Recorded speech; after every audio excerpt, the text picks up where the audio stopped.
غري ونیولې غږ مې زړه سوری کوي نه ما تر سهاره شپه خوړلې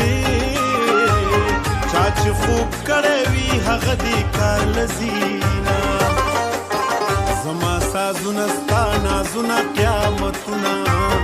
اور دې اوس وځي د دواړو نصیبونه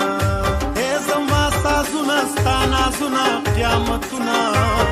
اور دې اوس وځي د دواړو نصیبونه اور دې اوس وځي د دواړو